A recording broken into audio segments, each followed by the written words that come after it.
সুপ্রিয় দর্শক, আসসালামু আলাইকুম। কেমন আছেন? এআর ডিজাইন এন্ড প্ল্যানিং কনসালটেন্টের পক্ষ থেকে সবাইকে স্বাগতম। আশা করি সবাই ভালো আছেন। আপনারা সবাই অবগত আছেন যে আমরা যখন একটি ভবনের কাজ শুরু করি, সেই কাজটি শেষ পর্যায়ে পৌঁছায় যখন আমরা ছাদ ঢালাই সম্পূর্ণ করি এবং ছাদ কাস্টিং করি।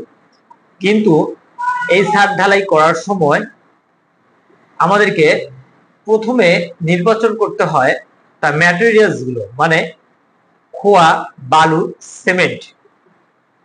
এই তিনটি উপাদান সবচেয়ে গুরুত্বপূর্ণ, কিন্তু আমরা অনেক সময় এই তিনটি উপাদানের মধ্যে অবহেলা করে থাকি এবং কৃপণতা করি। এতে করে আমাদের লক্ষ লক্ষ টাকার প্রজেক্টটি নিমিষের মধ্যে নষ্ট হয়ে যায়। তাই আমি সবাইকে বলবো, আপনারা সবকিছু ভালো করে পড়ে আসার পর ভবনের ছাদের ক্ষেত্রে কোনো ধরনের কৃপণতা করবেন না। অনেকে দেখবেন সামান্য কিছু টাকা বাঁচানোর জন্য সিলেকশন বালুর সাথে অন্যান্য যে লোকাল বালুটি রয়েছে সেটি মিক্স করে ঢালাই করে। এটি না করাই সবচেয়ে উত্তম। আপনারা সবসময় চেষ্টা করবেন ঢালাই করার সময় যে আমাদের সিলেকশন যে 2.5 FM যে বালুটি পাওয়া যায় সেটি দিয়ে পুরোটি ঢালাই করার চেষ্টা করবেন। আরেকটি বিষয় হচ্ছে, আমরা যখন এগ্রিগেট বা খোয়া ভেঙে নেই তখন আমরা কিছু ভুল করি। সেই ভুলগুলো অবশ্যই সংশোধন করে নেবেন। সবসময় 3-4 ইঞ্চি যে ডাউন যে এগ্রিগেটটা বা খোয়াটা পাওয়া যায়, ইটের পিকিট, ভালো মানের পিকিট বা ঝামা পিকিট, সেটি ভেঙে নেবেন।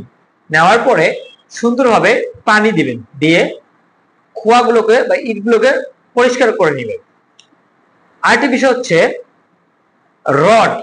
রড অবশ্যই আপনি নিচে যে রডটি ব্যবহার করেছেন সেই রডটি উপরে ব্যবহার করার চিন্তা ভাবনা করবেন। কখনো মনে করবেন না যে সব রডই সমান, যে এটা এখানে লাগালাম আর একটা ব্র্যান্ড লাগাই ইউজ করি, এটা কখনো করবেন না। সব সময় যে ব্র্যান্ডটি আপনি নিচ থেকে কাজ করতেছেন সেই ব্র্যান্ডটি দিয়েই পুরোটি কাজ করার চিন্তা ভাবনা করবেন।